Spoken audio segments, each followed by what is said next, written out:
परिजनसहितं कृष्णचैतन्यदेवं श्रीराधाकृष्णपाद सहगण ललिता श्री विशाखावितासं। हे कृष्ण करुणा सिंधु दीनबंधु जगत्पते गोपीश गोपिका कांत राधाकांत नमस्तुते। तप्त कांचन गौरांगी राधा वृंदावनेश्वरी वृषभानुस्तुते देवी प्रणमामि हरप्रिये। वाञ्छाकल्पतरुभ्यश्च कृपा सिन्धुभ्यः च पतितानं पावनेभ्यो वैष्णवेभ्यो नमो नमः। ओम नमो विष्णुपादाय कृष्णप्रेष्ठाय भूतले श्रीमते भक्तिवेदांत नीति नामिने नमस्ते सारस्वते देवी गौरवाणी प्रचारिणी निमिषेश शून्यवादी पाश्चात्य देशतारिणे। जय राधा माधव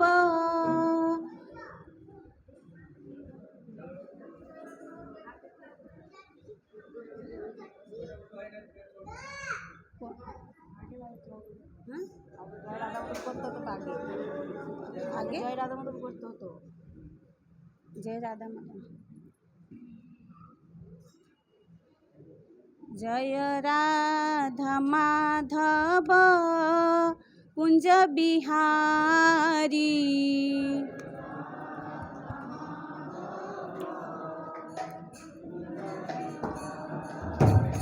जय राधा माधव कुंज बिहारी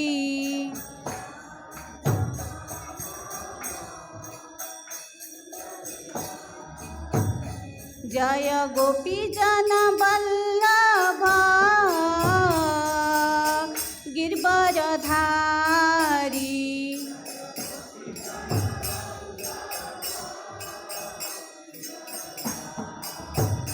जय गोपी जन वल्लभ गिरवरधारी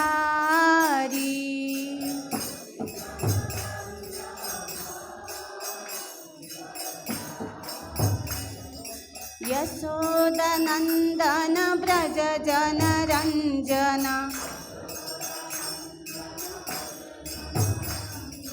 यशोदनंदन ब्रज जन रंजन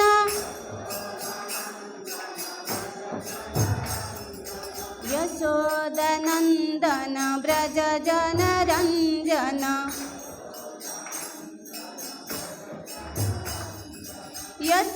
यशोदनंदन ब्रज जन रंजन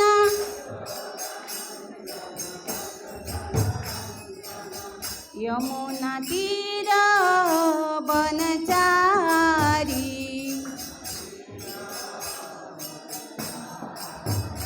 जय राधा माधव कुंज बिहारी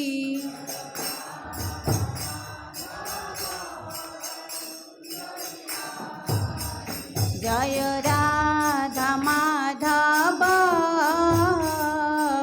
कुंज बिहारी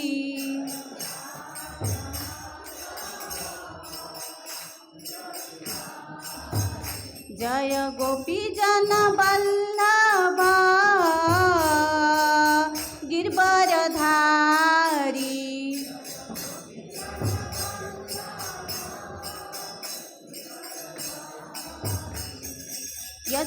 यशोदनंदन ब्रज जन रंजन यशोदनंदन ब्रज जन रंजन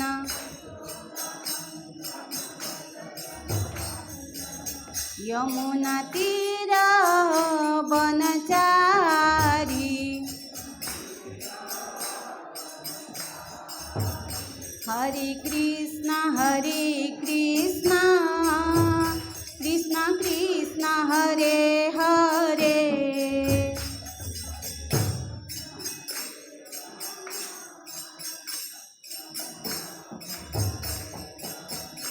हरे कृष्ण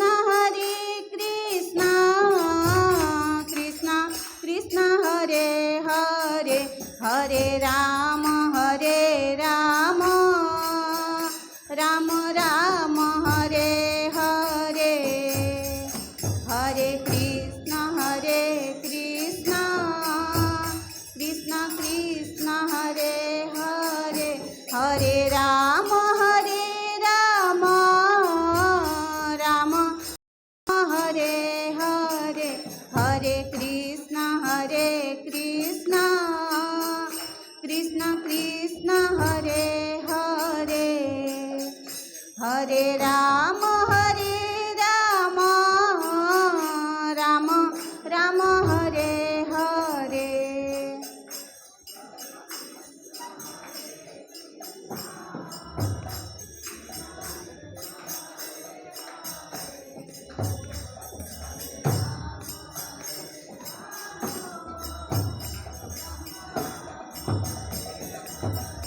हरे कृष्ण कृष्ण कृष्ण हरे हरे, हरे राम राम हरे हरे।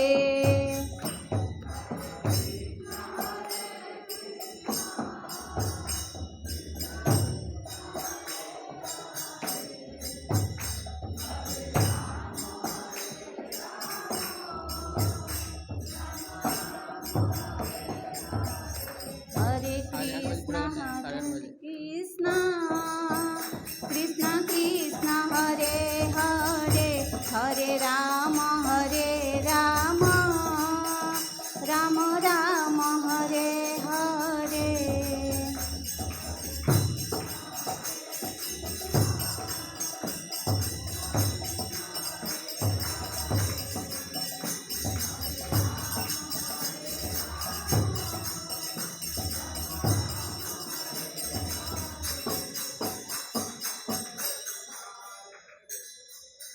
हरे कृष्णा। आज हम जगन्नाथ जी का स्नान यात्रा के बारे में आप लोग को मैं बताऊंगी। पहले से मैं बहुत नर्वस हूँ, मुझे मेरा हिंदी क्लियर नहीं है और मुझे मेरे गुरुदेव इधर थोड़ा बोलने के लिए मुझे बोले, इसलिए मैं आभारी हूँ। जो भी मेरे से गलती होगा मुझे सब माफ़ कर देने का, मेरा हिंदी क्लियर नहीं है। चलिए हम जगन्नाथ जी का स्नान यात्रा के बारे में मैं आपको जितना मुझे आता है मैं बताऊंगी। जब जगन्नाथ जी नीलमाधव का रूप में दारू ब्रह्म रूप में पहले आए थे, उनका जब दारू विग्रह जब ये हुआ था, आविर्भाव हुआ था, उनका दरवाजा के सामने 5 लोग खड़े थे। ब्रह्मदेव, विद्यापति, विश्वावस्तु, राजा इंद्रदुम्न और रानी गुंजिचा। ब्रह्मदेव जब उद्घाटन करने के लिए दरवाज़ा खोलने के लिए गए तो अंदर से आवाज़ आया, ठहरो। ब्रह्मदेव रुक गए। आवाज़ से अंदर से आवाज़ आया, मतलब वो दारू ब्रह्म भी बात करते हैं, लकड़ी भी बात करते हैं। ब्रह्मदेव को जगन्नाथ जी अंदर से शून्यवाणी से बोले, ठहरो। दरवाज़ा खोलने से पहले ब्रह्मदेव जगन्नाथ जी बोले, दारू ब्रह्म बोले कि ब्रह्मदेव आप ब्रह्मलोक से आए हैं और कब मेरे दर्शन करने के लिए आएंगे बताओ। तो ब्रह्मदेव ने बोले, प्रभु मैं आपको और कब दर्शन करने के लिए आऊँगी, मेरा कब सौभाग्य होगा मुझे बताइए। तो जगन्नाथ जी बोले, आप साल में 12 बार आने का, मतलब 12 थोड़ा आना पड़ेगा आपको। तो ब्रह्मदेव बोले ठीक है। फिर ब्रह्मदेव बोले ठीक है प्रभु, मैं दर्शन के लिए 12 बार आऊँगी। फिर चले गए। फिर आधा रास्ते से आए, रुक गए। तो फिर बोले, प्रभु मैं 12 बार, इतना बार तो नहीं आ पाऊँगी क्योंकि मेरा भी बहुत काम है ना, तो उसको थोड़ा कम कर दीजिए, शॉर्ट कर दीजिए। उसका जो जैसे बच्चे लोग एग्ज़ाम देते हैं, एग्ज़ाम का टाइम में नोटबुक होता है, नोटबुक में जो टेक्स्ट बुक होता है, टेक्स्ट बुक में जो किताब का सारांश लिखा जाता है उसको बच्चे लोग पढ़ाई करके पास होते हैं, उसमें सब मेन टॉपिक लिखा जाता है। तो ब्रह्मदेव बोले दारू ब्रह्म को, भगवान जगन्नाथ को, कि जो मेन है मुझे वो बताइए, मैं उसी टाइम पे आऊँगी। तो जगन्नाथ जी बोले तो आप 3 बार आने का, 3 बार आने का। तो बोले कब कब आने का?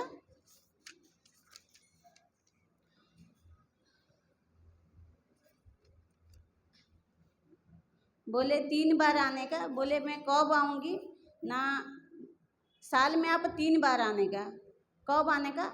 डोल पूर्णिमा में आने का, और स्नान पूर्णिमा तभी आने का, और गुंडीचा में आने का। ये 3 दिन में आप मुझे दर्शन करने के लिए आने का। तो बोले प्रभु 3 बार क्यों ना? ये 3 बार में जो व्यक्ति मुझे दर्शन करने के लिए आएगा उसको वैकुंठ धाम प्राप्त होगा। वो कभी मनुष्य जन्म उसको और नहीं मिलेगा, कभी जोनि मनुष्य का जोनि प्राप्त नहीं होगा, वो सीधा वैकुंठ धाम प्राप्त होगा। तो ब्रह्मदेव बोले निस्तरीली चले गए। फिर ही लौट के आए, बोले प्रभु अगर ये 3 बार में नहीं आ पाऊँगी उसको थोड़ा सा शॉर्ट कर दीजिए। तो प्रभु जगन्नाथ जी बोले ठीक है, आप स्नान यात्रा में और गुंडीचा में आने का। तो फिर बोले ठीक है, फिर चले गए। फिर आधा रास्ता में फिर ही लौट के आए। बोले प्रभु अगर ये 2 दिन में नहीं आ पाऊँगी, ये 2 दिन से जो श्रेष्ठ है वो मुझे बताइए। मैं ये 2 दिन में अगर नहीं आ पाऊँगी तो मुझे जो श्रेष्ठ है वो मुझे बताइए। तो जगन्नाथ जी बोले गुंडीचा, जो रानी गुंडीचा का नाम में जो प्रसिद्ध है ना, गुंडीचा दिन में आओगे ना, तुम्हारा सब पूरा साल का जो ये प्राप्त होगा। तो ब्रह्मदेव बोले निस्तरील करके वो चले गए। ये जो स्नान यात्रा है जगन्नाथ जी का, जगन्नाथ जी स्वयं इसको स्वयं लीला बोलते हैं। मतलब वो खुद चाहते हैं कि हर भगवान तो स्नान करते हैं, बिना कोई भगवान ऐसा नहीं कि स्नान नहीं करते हैं, लेकिन ये ऐसा भगवान है उनका स्नान जाता क्यों हो रहा है। जब भगवान प्रकट हुए थे उसी समय राजा इंद्रदुम्न ने, जब उनका विग्रह मतलब नीलमाधव का रूप में दारू विग्रह आए थे, उनका शरीर जो गड़ा हुआ था उसी टाइम का बात है जब उनको प्रतिष्ठा किया गया था। प्रतिष्ठा का समय का बात है। उनको राजा इंद्रदुम्न 108 गरा में, उनको 108 जो मटका में सोने का मटका, उसमें 108 पानी से उनको अभिषेक किए थे। तब से उनको जगन्नाथ का जन्मदिन भी बोला जाता है। तब से अभी तक वही रिवाज चलता है। जैसे कि पूरी में हर जगह में भौरी होता है, चंदन जात होता है, 21 दिन होता है, लेकिन पूरी में चंदन जात 42 डे होता है, मतलब 42 दिन होता है। क्यों? जैसे अक्षय तृतीया से चंदन जात शुरू होता है, जाकर स्नान पूर्णिमा का दिन तक एंड होता है। तो हर माने पूरा विश्व में कहीं भी 21 दिन से ज़्यादा नहीं होता है, लेकिन पूरी में 42 दिन चंदन जात होता है। तो भगवान जैसे स्नान यात्रा करने के लिए भगवान 1 दिन पहले से उनको नींद नहीं होता है, क्योंकि वो खोला दर्शन देने के लिए विग्रह दारू मतलब स्वयं लीला करने के लिए भक्त के साथ में वो बाहर आते हैं। उनको 1 दिन पहले से वो जो पानी में सोने का कुओं का जो पानी है, वो सोने का कुआं माता शीतला और उनका वाहन जो सिंह, उनका बीच में वो कुआं रहता है। वही कुआं से 108 मटका पानी लाकर 1 दिन पहले से पूरा संसार में जितना भी तीर्थ है सब तीर्थ का पानी 1 दिन पहले से लाकर उनको मंत्र करके 1600 उपचार मंत्र करके पूजा पंडा उसको ये करके अभिषेक करके रखेंगे। दूसरा दिन भगवान वो पानी से नहाएंगे। जगन्नाथ जी नहाने के लिए इतना एक दिन पहले से उनको ना नींद होता है ना भूख होता है, भूख नहीं लगेगा, नींद नहीं होगा, कैसे सुबह होगा। मैं भक्तों को दर्शन दूंगी। 2 वर्ष साल में 2 बार वो खोला दर्शन, पूरा रत्न सिंहासन छोड़ के वो आते हैं स्वयं लीला करने के लिए, स्वयं लीला भक्ति के साथ है, स्वयं पूरा जगत उनका देखेगा नहाने के लिए, पूरा जगत। ऐसे तो हर भगवान नहाते हैं, लेकिन वो डेली नहाते हैं। जगन्नाथ का भी स्नान डेली होता है, लेकिन उनका कैसा स्नान होता है, वो तो दारू विग्रह ना, उनको हमेशा हम पानी से नहला नहीं पाएंगे। उनको उनका सामने एक मिरर रखा जाता है, दर्पण रखा जाता है। वो मिरर में पंडा पूजा करते हैं, वो पंडा उनको मिरर में मंत्र स्नान करते हैं। जो फोटो मिरर में उनका जो फोटो आता है उसको बिंब बोलते हैं, बिंब स्नान बोलते हैं, मंत्र स्नान बोलते हैं। ऐसा स्नान हमेशा पुरी में होता है। बस ये स्नान यात्रा के दिन में वो शरीर को दारू ब्रह्म विग्रह को लेकर आते हैं स्वयं लीला स्नान करने के लिए। उनका 108 मठ का मतलब वो तो मंत्र स्नान होता है उनको, इसलिए इतना पानी से नहा के उनको बुखार भी चढ़ जाता है। साल में एक बार इतना ठंडा पानी में, जो कुआं है साल भर बंद रहता है, जो सोने का कुआं है वो साल भर बंद रहता है। वो उसको अणतुठ कुआं बोलते हैं, क्योंकि वो कभी भी यूज नहीं होता है, हमेशा बंद रहता है। साल में एक बार वो पानी इतना ठंडा रहता है, उसी पानी से नहाकर भगवान को बुखार चढ़ जाता है। वो जो स्नान करेंगे 108 मटका में जगन्नाथ जी को 35 मटका उनका ऊपर डालेंगे, बलभद्र जी को 33 मतलब 33, और सुभद्रा मैया को 22 और सुदर्शन जी को 18 मटका, मतलब ऐसा करके 108 मटका सबके ऊपर सब नहाएंगे। तो जब नहाने का ये होता है तो जगन्नाथ जी बोले, जब मैं दोल गोविंदम, मतलब मैं जब दोड़ो जात में, दोड़ो पूर्णिमा में, दोड़ो मंडप में रहूँगी, मैं दोड़ो गोविंद नाम में मुझे सब जाने। मंचे सो मधुसूदनम, जब मंचे मतलब जगन्नाथ जी जब स्नान मंडप में बैठेंगे उसको मंच स्नानम बोलते हैं। उनको मधुसूदन नाम में सब जानते हैं। रथेश्च वामनम पुनर्जन्म न विष्णति, रथ में मैं वामन रूप में देखूंगी, और मुझे ये 3 दिन में जो देखेगा ना, कभी उसको मनुष्य जोनि प्राप्त नहीं होगा। तो जैसे जगन्नाथ जी का स्नान के बाद उनको एक वेश करा जाता है, गणपति वेश। ये गणपति वेश का एक रहस्य है। महाराष्ट्र में एक भक्त आए थे, वो गणपति जी का बहुत बहुत बड़ा भक्त थे। वो आए थे जगन्नाथ जी को दर्शन करने के लिए। जैसे दर्शन करने के लिए आए, जगन्नाथ जी को देख के वो सोचे, जगन्नाथ जी को देख के वो सोचे, अरे ये कैसा भगवान, ये कैसा भगवान, इतना बड़ा बड़ा आँख है, हाथ नहीं पैर नहीं, नाक टेढ़ा मेढ़ा नाक, इतना बड़ा बड़ा नाक है, इनको कौन भगवान मानते हैं? ये ऐसा थोड़ी भगवान है, ये इनको भगवान बोलते हैं? ऐसा भी भगवान होते हैं? ये तो मेरा आराध्या जैसे नहीं दिखते हैं, ये तो गणपति जैसे नहीं दिखते हैं, मैं इनको भगवान नहीं मानूंगी। इतना बड़ा बड़ा आँख, चालूनी जैसा आँख है, भालूनी जैसा नाक है, मैं इनको भगवान नहीं मानूंगी। ऐसा करके वो रूठ गए, रूठ के जा रहे थे। जैसे पुरी में 18 नला है, पुरी में कभी आप लोग जाएंगे देखेंगे 18 नला है। तो जैसे 18 नला गए, उधर उनको थकान लगा, वो सो गए थे। जगन्नाथ बलभद्र दोनों भाई पंडा बेस लेकर बोले, क्या हुआ, आप तो दर्शन करने के लिए गए थे, लौट के क्यों आ गए? हाँ, आप गणेश जी को दर्शन करने के लिए गए थे ना, ठीक है, कल स्नान यात्रा में आप जाकर देखने का, उनको ही, जिसको आप देखने के लिए चाहते हैं वही आपको दर्शन देंगे। फिर वो गणपति भट्ट, उनका नाम गणपति भट्ट, वो फिर लौट के, जैसे सुबह हुआ, स्नान यात्रा, स्नान मंडप में भगवान दारू विग्रह बैठे हैं, तो गणपति भट्ट जैसे आए, भगवान को देख के वो चक गए, बोले हाँ, क्षण के दारू क्षण के मेरू, मैं किस ब्रह्म भी हे महामेरु, मतलब कि कभी दारू कभी ब्रह्म, मतलब ये कभी कभी रूप चेंज कर देते हैं। पूरा देख के, गणपति बेस को देख के वो पूरा प्रसन्न हो गए।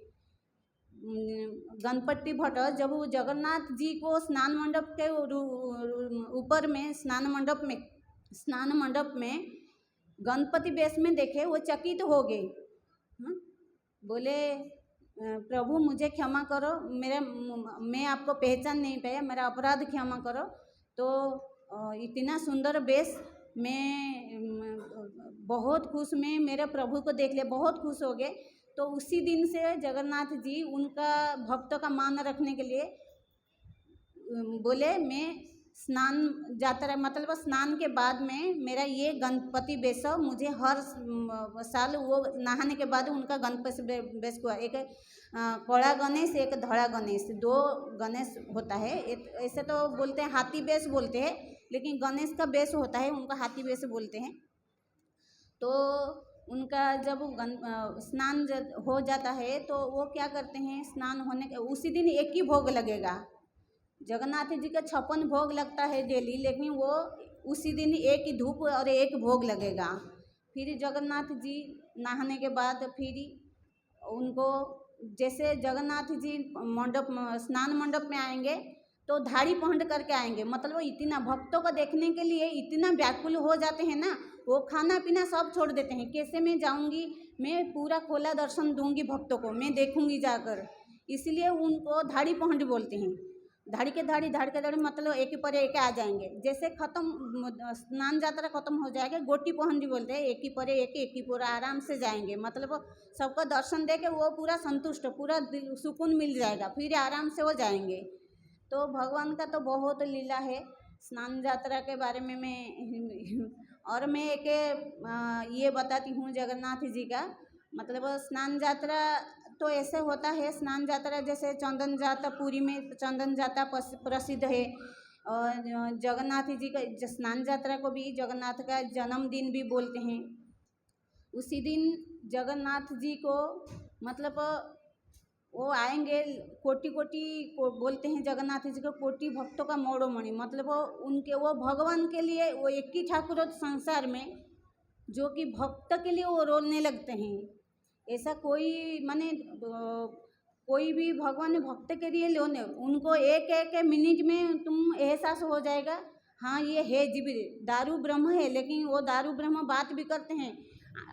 बोलते हैं हाथ नहीं सब देते हैं, पैर नहीं, हर जगह में एक ही जगह में बैठ के इतना बड़ा बड़ा आँख में पूरा पृथ्वी को वो चलाते हैं, पृथ्वी को देखते हैं।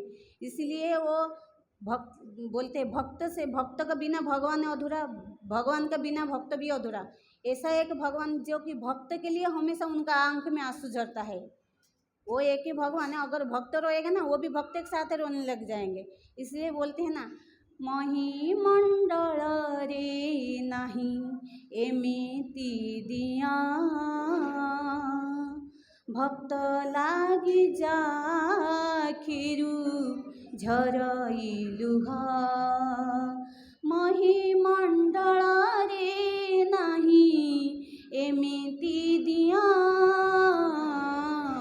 भक्त लागी जाखिरु झरइलुह। मतलब ये मही, विश्व में ऐसा भगवान नहीं जिसका आँख में भक्त के लिए, जिसका आँख में आंसू झर जाता है। अगर भक्त रहेगा ना, उनका आँख में आंसू झर जाएगा। एक बार क्या हुआ, एक पंडा उनका फूल लागे, जो भगवान को फूल चढ़ाते हैं ना, फूल सेवा था। वो डेली उसका काम है भगवान के लिए अच्छा माल, बहुत बाजार से सुंदर फूल लेगा, माला बना के वो लेकर आएगा, बहुत अच्छा माला लेकर आएगा।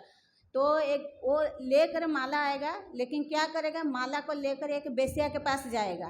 वो बेस्या के पास सुबह सुबह आएगा, उसके पास रखेगा, फिर मंदिर आएगा। तो डेली ऐसा करता था, और भगवान का इतना प्रिय भक्त था, वो बहुत बड़ा भक्त था। एक दिन क्या हुआ, वो माला लाकर जगन्नाथ जी को चढ़ा दिए। जैसे चढ़ा दिए, भगवान पंडा जब उसका हाथ में पानी लेकर भगवान को प्रसाद चढ़ाने के लिए, उसका हाथ में तो पानी से वो देखेगा भगवान को। जब वो पानी में भगवान आएंगे, पता चलेगा हाँ प्रभु जी भगवान प्रसाद ग्रहण किए। जैसे देखा भगवान नहीं आए, तो उसका नज़र माला के ऊपर पड़ा। माला में देखा तो बहुत बड़ा एक लंबा चूल। बोले अरे भगवान का फूल में चूल है। तो जो माला लाया था उसको बुलाए, बोले ये माला से चूल कहाँ से आया। फिर राजा के पास खबर गया, राजा बोले उसको बंदी में बंद कर दो, चूल कहाँ से आया, तू अच्छा से फूल ना, मैं फूल साफ करके ये माला नहीं बनाया था, ऐसा ऐसा उसको जैसे बहुत सुनाए। वो बोला अरे प्रभु जी मुझे क्यों बोल रहे, आपको पता नहीं भगवान का कितना, भगवान का खुद बाल है, मुझे क्या बोल रहे हो, फूल से फूल में बाल कहाँ से आएगा, मैं कैसे बताऊंगी, भगवान का खुद बाल होगा। तो बोले भगवान का कहाँ से, वो तो पुरुष है, उनका कहाँ से बाल आएगा। तो जैसे वो बाल को निकाल दिए, जैसे खींच दिए, उनका सर से टपक टपक टपक खून निकल गया। बोले खून कहाँ से निकला, खून कहाँ से, जैसे ये कर दिए, भगवान का मुकुट को निकाल दिए, देखे पीछे से भगवान का 12 हाथ लंबा बेणी पड़ा। मतलब भक्त के लिए वो कुछ भी कर देंगे, भक्त के लिए कुछ भी कर देंगे। देखे 12 हाथ लंबा बेणी, हाँ, मतलब वो देख के सब चकित हो गए, अरे सच्ची में ये तो दारू विग्रह, अरे वो तो भगवान पुरुष है, इनका इतना बड़ा 12 हाथ लंबा बेणी, मतलब वो देखो भगवान को बचाने के लिए कुछ। उसी दिन से सबको राजा जाकर उनको पंडा को क्षमा मांग के उनको बोले केशव, माने मैं खुद राजा लखे राजा और मौड़मणि राजा को हम चलंती प्रतिमा मानते हैं। मतलब जगन्नाथ का बाद में हम राजा जी को, पूरी राजा को हम जीवित भगवान मानते हैं, चलंती प्रतिमा मानते हैं। राजा बोले मैं इतना बड़ा भक्त भगवान का, मैं कभी ऐसा मुझे ये नहीं हुआ, तू एक फूल लागी भक्त होकर भगवान ने मतलब चकित हो गए, उसको फिर इतना सम्मान दे के रखे। भगवान का बहुत लीला है। जैसे कि बंधु महाते, आप लोग नहीं जानते हैं, बंधु महाते एक भगवान का बहुत बड़ा भक्त थे, भगवान का इतना भक्त थे, वो हमेशा उनका स्त्री बहुत गरीब थे, जैसे सुदामा जैसे बहुत गरीब थे। बंधु महाते एक दिन हमेशा उनका बीवी बोलते थे, आप तो बोलते हैं आपका बंधु बहुत पैसा वाले, बहुत करोड़पति, हम खाने के लिए नहीं हमारे घर में कपड़ा पहनने के लिए, मेरे बच्चे भूखा में मर रहे हैं, तो कुछ तो मांग के लाओ। बोलते मैं कैसे मांगूंगी, मेरा मान सम्मान बंधु को कैसे मांगूंगी, ना रे ना, वो तो अंतर्यामी, सब नहीं मांगने से भी मिल जाता है, उनको मांगेगे क्या, ये हम जहाँ रहते हैं ये भी उनका है, ये ब्रह्मांड उनका है ना। अरे ऐसे बोलते हो, इतना पैसा वाला, इतना सब कुछ, तो उनको कुछ मांगा, हम भूखा में मरे, कपड़ा नहीं पहनने के लिए, खाने के लिए कुछ नहीं ना, नहीं। जब एक दिन ही उनका बीवी बहुत जिद्दी की, तुम नहीं मांगोगी, तुमको शर्म लगता है ना बंधु के सामने, मैं मांगूंगी। फिर उनका मान रख के फिर आए, चल चल के आए। पूरी में एक जगह है, आप लोग जब भी जाएंगे, पेजनौड़ा बोलते हैं, जब वो भगवान का महाप्रसाद बनता है ना, एक बड़ा सा ये है, जो क्या बोलते हैं, टंकी जैसा बना हुआ, उसमें सब माढ़ आकर उसमें जमा होता है, जो चावल का माढ़ होता है ना, हम लोग पेज बोलते हैं, उसको पेजनला बोलते हैं। जितना माढ़ आएगा उधर ही सब इकट्ठा होगा। तो उधर एक बड़ा बट वृक्ष है, बड़ा चांदनी भी है। रात्र हो गया, जैसे बंधु महांती फैमिली को लेकर, बच्चे बीबी को लेकर है, उधर रात्र हो गया। जैसे रात्र हो गया, बंधु महांती, उनको तो पता नहीं, वो भगवान के नाम, भगवान को बंधु बोलते हैं, उनका बीबी को पता है कि कोई मनुष्य होगा बंधु, इसलिए बोले कि इधर ही हम सो जाएंगे, सुबह होगा तो हम जाएंगे उनके पास, अभी इधर हम विश्राम करेंगे। रात हो गया, वो बच्चे बीबी को लेकर सोए होंगे, क्यों परेशान करेंगे, बोलेंगे भूख लग रहा है क्या खाएंगे, नारे ये पेज है ना, माड़ है ना, चावल का माड़, ये भी मेरा बंधु का, इसको खा लो, इसको खा के सो जाएंगे, पी के सब सो जाएंगे। बोले इसको ना, अरे भूख लगने से सब टेस्ट लगेगा, ये मेरा बंधु का है, इसको पी लो। फिर सब क्या किए, माढ़ में थोड़ी पेट भरेगा, सब उसको पी लिए, वो ये से माढ़ लेकर पी लिए, और जो कपड़ा गंट जो ये पुटली लाए थे सब शहर में दे कर उधर ही सो गए। वो तो भूखा में सो गए। मंदिर में जगन्नाथ को नींद नहीं, मेरे भक्त फैमिली को लेकर आकर उधर भूखा में सोया, इधर मैं 60 पौट प्रसाद को खा रही हूँ, उनको भूख नहीं लग रहा है, कैसे मैं जाऊँगी, उनको कैसे खाना दूँगी। तो जगन्नाथ जी ऐसा ये किए कि उनका बंधु महंत का आँख में इतना नींद भर दिए, पूरा गहरा नींद भर दिए। और जो सोने का थाली है ना, जगन्नाथ जी के पास जो सोने का थाली में प्रसाद चढ़ता है, उसमें 56 भोग सब खुद का हाथ से निकाल के थाली लेकर एक बूढ़ा का रूप में आए, आकर बंधु महंत का बीबी को उठाए, बोले बंधु उठो, भूख लग रहा है, भूख में कैसे सोए हो, इतना दूर आए और इधर ही मेरा घर, आप इतना दूर आकर इधर ही सो गए, थोड़ी सी और कष्ट होता तो मेरे घर तक पहुंच जाते। वो जैसे उनका बीबी बच्चे सब उठ गए, देखे ये कौन शरीर से पूरा सुगंध और पूरा चमक रहा है, कौन है? तो बोले मैं आप मतलब उनको रूप से एक तेज निकल रहा था, लेकिन वो समझ नहीं पाए वो कौन है। बोले मैं आपका बंधु हूँ, जो जिसके बारे में वो हम आपको हमेशा बोलते हैं ना, मैं वही बंधु हूँ ना। पहले तुम खा लो, पहले खा लो, सुबह होगा फिर मेरे घर पे सब जाने का। फिर सब खा लिए, पेट भर के खा लिए। जैसे खा लिए, प्रभु जी भगवान चले गए, सोने का थाली उधर छोड़ के गए। ये खा के बंधु महंत को उठाए, उठो उठो, वो तुरंत उठ गए। बोले क्या हुआ? ना देखो तुम्हारा बंधु आए थे, कितना सारा भोग, हम जितना खाते हैं वो खाली नहीं होता है, जितना भी खाते हैं वो थाली से कम नहीं होता है, तुम भी उठ के खा लो। तभी सुबह सुबह हो गया था। बंधु महंती देखे सोने का थाली में 56 पौटी भोग। वो मतलब उनका पत्नी को पकड़ के बहुत रोए, बोले मैं इतना